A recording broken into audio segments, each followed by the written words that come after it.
Dear Nouriel, thank you for being with us at the AISM conference. Great being with you. Pleasure. Thanks very much. Today's a special day because we're between just the 11th anniversary of the 11th of September tragedy and just after the announcement by Mario Draghi of the commitment of the ECB to fight the sovereign debt crisis by any means necessary. I mean, I'm referring to the bonds buying plan. One of the first questions everybody has in mind is it enough? In my view, the decision by the ECB to buy bonds, it's a positive one. It's not, however, a game changer. It's more an opportunity to buy time to do the right things in the Eurozone. Today in the Eurozone there is a deepening recession, there is a fragmentation and balkanization of the banking system, there is fragmentation and balkanization of public debt markets, and there was a vicious circle. And the approach of just muddling through was not working. So either you move forward in the direction of a greater union integration, monetary, fiscal, banking, economic, and political, or otherwise you'll have disintegration, fragmentation, balkanization, and breakup. So you needed a bridge of financing and official money the ECB is willing to give, but the hard slog of agreeing on the banking, fiscal, political, economic union, of restoring growth, restoring competitiveness, restoring external balance, restoring debt sustainability, doing reforms, doing austerity, restore economic growth, all those challenges, including then the political tensions within the Eurozone between austerity fatigue in the periphery, as the austerity is recessionary, and bailout fatigue in the core. All those issues remain with us, and therefore it's a step in the right direction, but so much more needs to be done to get the Eurozone out of its own crisis. At the current stage, I'm talking about nowadays, do you see the end of the euro currency or not? I don't see a breakup occurring anytime soon, even if I think we're at a fork in the road that either leads to integration and union and the euro remaining together, or there could be a slow motion train wreck if wrong policies are undertaken, of more countries losing market access, more defaults or restructuring, eventually more exit and a breakup. I think that by next year, 2013, the likelihood of a Greece exit from the Eurozone is high. If Greece exits when Italy and Spain are successfully ring-fenced and out of the woods, then the Eurozone can survive one or two of the smaller countries being out of the Eurozone.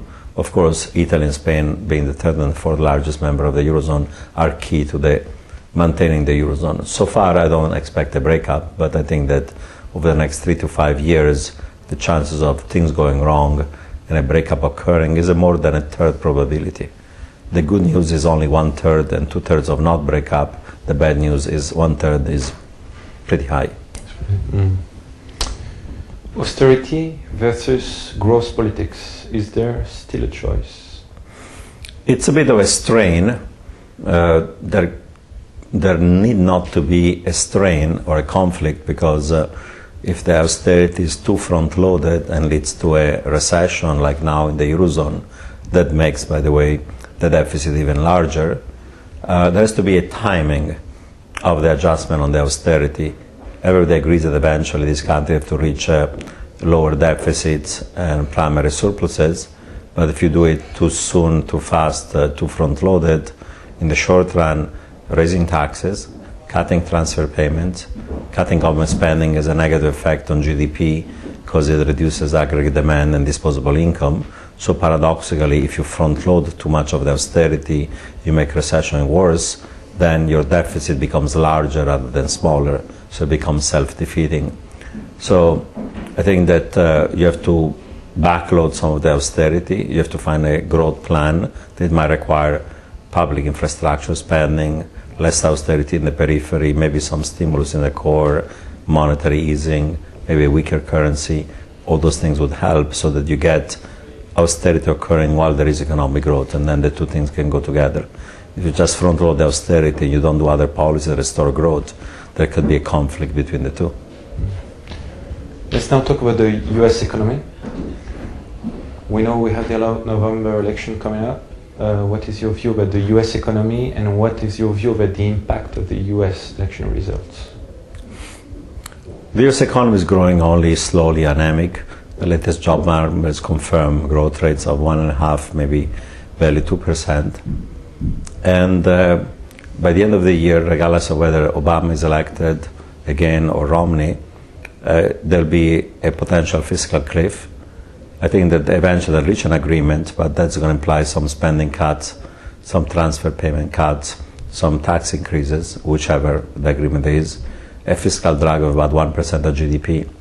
If the economy is growing 1.5% to 2%, and you add to it a fiscal drag of 1%, growth is back to below 1%, that is close to stall speed.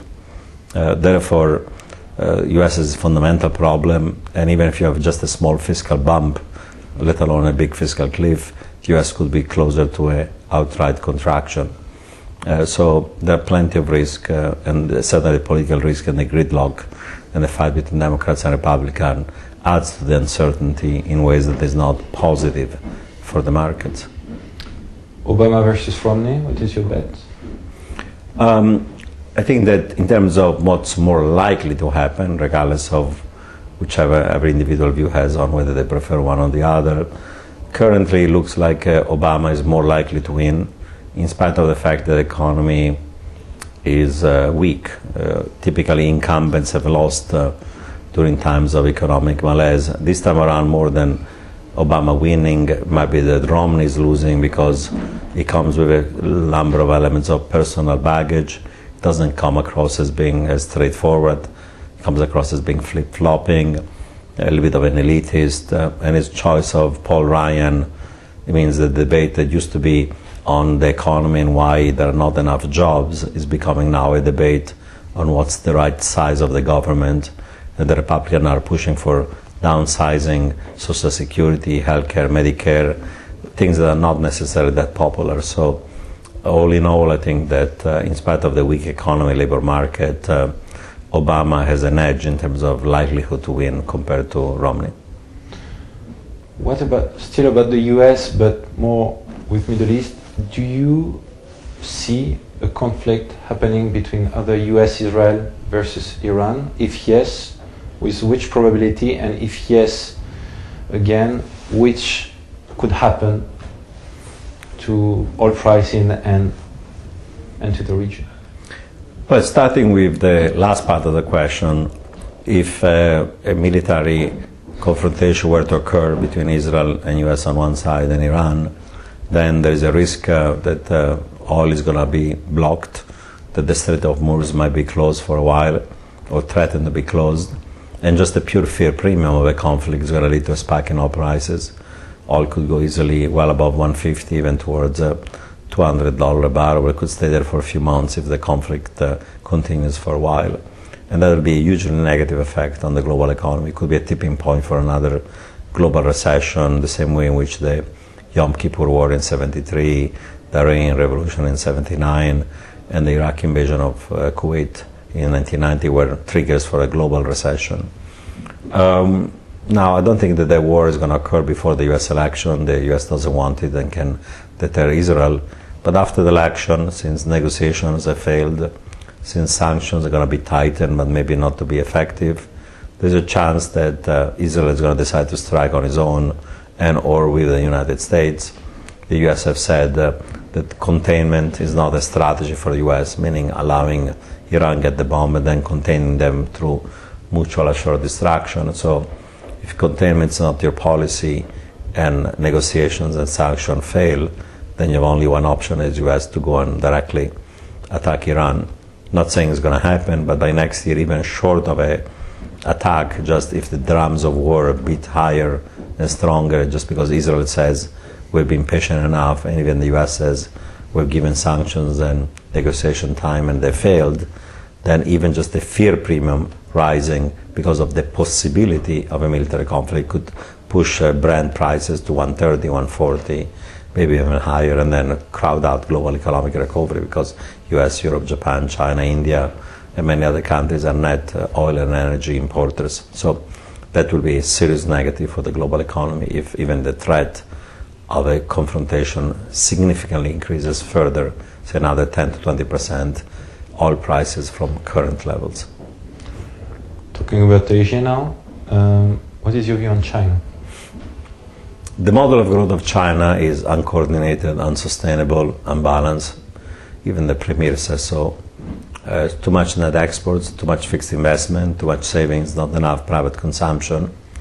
And now the investment boom is going to a bust, and now net exports of China are slowing down with weakness in Europe and advanced economies. So this year we're not going to have a hard landing because they're doing another round of monetary, fiscal, and credit stimulus. But by next year, with the rise of non-performing loans, with the debt problems of provincial governments and investment vehicles, with the investment bust accelerating from housing to commercial real estate to infrastructure to industrial capacity, investment is excessive. Investment is going to follow the rate of GDP. And if the government doesn't adopt a policy that accelerates the income of households and reduce their incentive to have precautionary savings, then as that investment bust occur and consumption doesn't grow fast enough, China by the middle, late part of next year could be facing a hard landing, meaning growth rate that is on a persistent basis less than 5%, because China has been growing 10% per year for the last 3 decades. So we do worry that China is one of the tail risks of the global economy. Thank you. If you were right now an investor, giving the most probable scenario that you have in mind, what would you do? Would you choose bonds versus equity? Would you choose a region versus another one? Would you choose gold as a safe haven versus another bet? What, in your mind, the next year coming up? Well, when you think about global asset allocation, of course, you have to be diversified and hold most of all these different bonds or equities or assets or commodities. The question is, are you overweight, market weight, or underweight in some regions or asset classes? My big picture would say, given all the uncertainties of the global economy, Eurozone, US, China, emerging markets, Middle East tensions, it's better at the margin to be safe rather than sorry, especially if you're taking a 12-month horizon. Because there is right now a fog of uncertainty about all these tail risk. Things could improve or they could go worse. Now, if you are slightly more defensive, slightly more liquid, slightly less exposed than benchmark, and therefore underweight some of the risky assets, if things go wrong, as they could, then you avoid capital losses, 10, 20% or more, if you have a serious correction in risky assets like equities and credit and commodities and you name it. Of course, the risk you take is that actually the world improves and the market rally, and you miss on that market rally. However, I would say that given the asymmetry, it's better to be early in leaving a bear party, because if you're not leaving early and you wait, you could be essentially taken by the stampede and the rush out to the doors when the risk materialize. It's better to be leaving early a bear party than being late to joining in the bull market party, because the bull market party is going to last not just for a night, but if the economy is going to improve, for many months and quarters. So yes, you might miss on the first leg of that rally in risky assets, but you can jump on that bandwagon with a few months delay and you're still going to have quarters, if not years, of positive returns on risky assets. So given that right now we're in this fog of uncertainty, I would say at the margin I would rather be safe rather than sorry, wait a few months with more liquid position and waiting and seeing where the fog of uncertainty is cleared on the short term, and then figure out whether you have to go more risk on or stay risk off. So overall, that will be my stance if you are a risk-averse investor. Very good. You recently spoke about the parameters to have a perfect storm, global storm coming up in 2013. Given the last announcement from Mario Draghi last Thursday, what is your view about the probability of this very pessimistic scenario now? Well, even if before his announcement, my view was that the global perfect storm was a downside scenario with lower probability than a mainstream scenario, because the joint probability that the Eurozone breaks up, that the US has a massive cliff and a hard landing, that China has a hard landing, that emerging markets stall, and that you have war in the Middle East, the joint probability is probably low. However, each one of these tail risks in a milder, not as extreme or virulent form are already underway. The Eurozone crisis is continuing. The US will have a bump that's going to slow down growth next year. The Chinese landing looks harder than softer. Emerging markets for cyclical and structural reasons are slowing down. And short of a military conflict, even just the threat of it by next year might raise oil prices. So I would say fragility and risk, the downside are still there. To the positive, the decision of the ECB reduces some of the tail risk of the Eurozone in the short run. But as I pointed out, it just buys you time. And even the ECB, that has not yet even started buying the bonds, may start buying the bonds of Spain and then stop buying them if the economic and financial and fiscal condition deteriorate to the point in which the ECB cannot comfortably feel that its purchases are safe. So I don't think it's a game changer. It's a positive thing. It helps going in the right direction. But so many things that can go wrong within the Eurozone and in the other regions and areas of the world that I think that there are still significant uncertainties and still significant also downside risk to try to protect yourself against. Last but not least, as we say, the subprime crisis was supposed to be linked also to the weaknesses of our banking system, our global banking system. 4 or 5 years later, what do you think of the current global banking system? It is a mixed bag. The US has done more to recapitalize in some banks than the Eurozone. In the Eurozone, you have still significant capital needs for many financial institutions. You have the exposure to some bad assets of the private sector, especially in countries like Ireland and Spain, where there was a housing boom and bust. You have a massive exposure of the banking system to the sovereign, and now with sovereign risk and default or restructuring risk still be high,